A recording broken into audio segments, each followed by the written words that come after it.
तो कैसे हैं बच्चों आप लोग। विहान क्लासेस में आप सभी लोगों का स्वागत है। आज हम लोग मैथिली शरण गुप्त जी का जीवन परिचय पढ़ेंगे हिंदी काव्य के अंतर्गत। ठीक, तो सबसे पहले हम शुरुआत करते हैं मैथिली शरण गुप्त जी का जीवन परिचय क्या है उसको देखते हैं। तो आप लोग लिखेंगे द्विवेदी युग के राष्ट्रवादी कवि मैथिली शरण गुप्त जी का जन्म। द्विवेदी युग के राष्ट्रवादी कवि मैथिली शरण गुप्त जी का जन्म 3 अगस्त सन 1886 ईस्वी को 3 अगस्त सन 1886 ईस्वी को झांसी के चिरगांव नामक गांव में हुआ था। गुप्त जी के पिता का नाम सेठ रामचरण था जो अत्यंत सरल हृदय और काव्यानुरागी थे।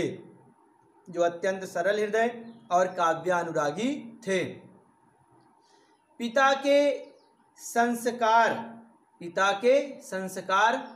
पुत्र को पूर्णतः प्राप्त थे।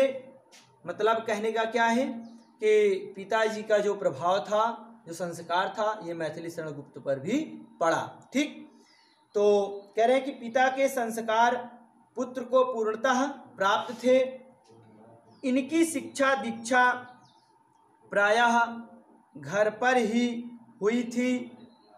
हिंदी के अतिरिक्त इन्होंने संस्कृत, बंगला, मराठी आदि भाषाओं का अध्ययन किया था।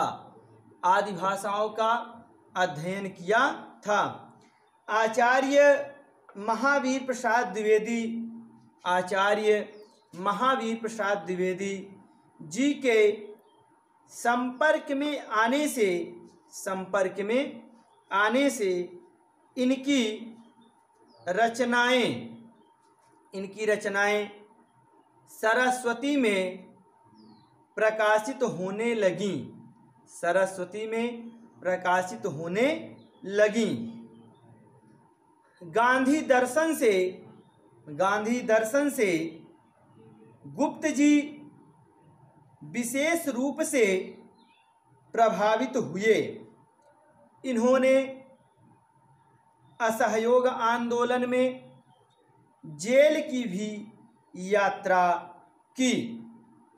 आगरा विश्वविद्यालय ने इनकी हिंदी सेवा पर डी.लिट की उपाधि से सम्मानित किया। साकेत नामक प्रबंध काव्य पर इनको मंगला प्रसाद पारितोषिक भी मिल चुका है। गुप्त जी स्वतंत्र भारत के राज्यसभा में सर्वप्रथम सदस्य मनोनीत किए गए थे। गुप्त जी की मृत्यु 12 दिसंबर सन 1964 ईस्वी को हो गई। ठीक, अब इसके बाद ये इनका क्या हो गया जीवन परिचय। अब इसके बाद हम लोग रचनाएं देख लेते हैं। रचनाएं में क्या है।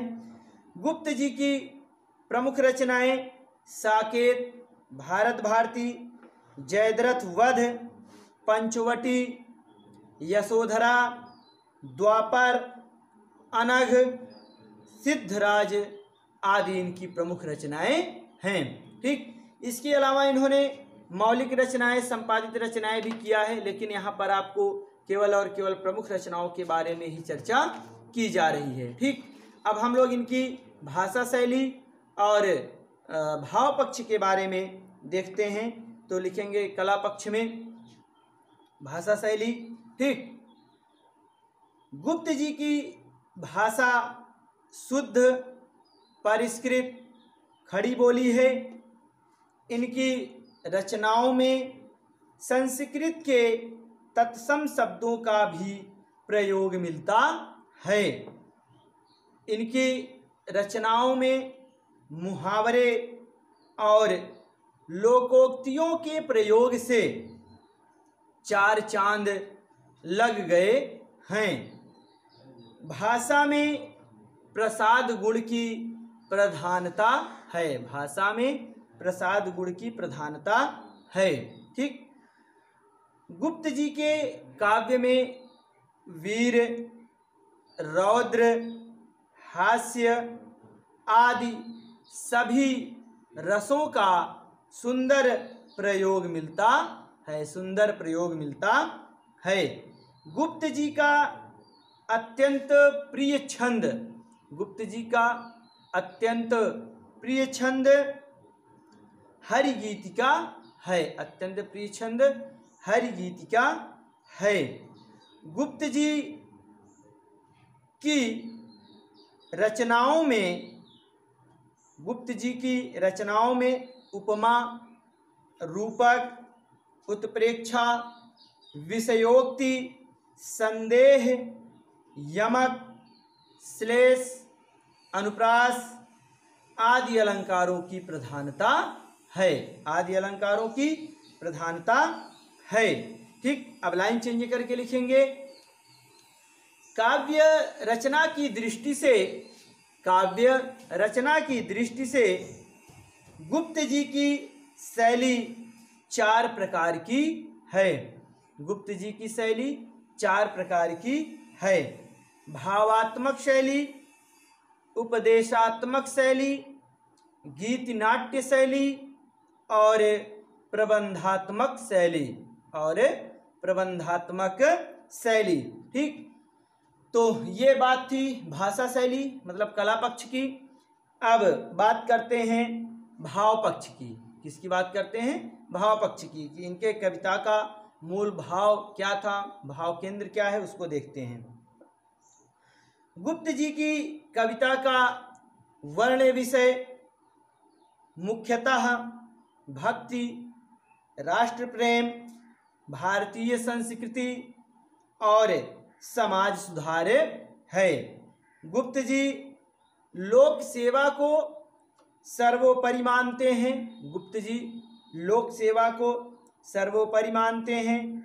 इनके हृदय में नारी जाति के प्रति अपार आदर और सहानुभूति है। इनकी कविता में प्रकृति चित्रण में सरसता और मधुरता है। ठीक।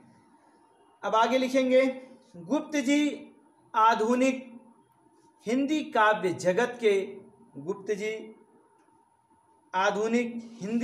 जगत के अनुपम रत्न हैं। ये सही अर्थों में राष्ट्र कवि थे। ठीक। तो इस तरीके से मैथिली शरण गुप्त जी का जीवन परिचय संपन्न हुआ। हाँ, इन्हें और ये क्या थे? द्विवेदी युग के राष्ट्रवादी कवि के नाम से भी ये जाने जाते हैं। ठीक। तो इस तरीके से मैथिली शरण गुप्त का जीवन परिचय समाप्त हुआ। अब हम लोग आपसे आगे चर्चा करेंगे केदारनाथ सिंह जी के जीवन परिचय के साथ, और वो लेकर हम आएंगे आपको अगले वीडियो में। तब तक आप लोग इसको अच्छे से कंप्लीट कीजिए। ठीक। मिलते हैं हम आपसे अगले वीडियो में। तब तक के लिए बच्चों, जय हिंद।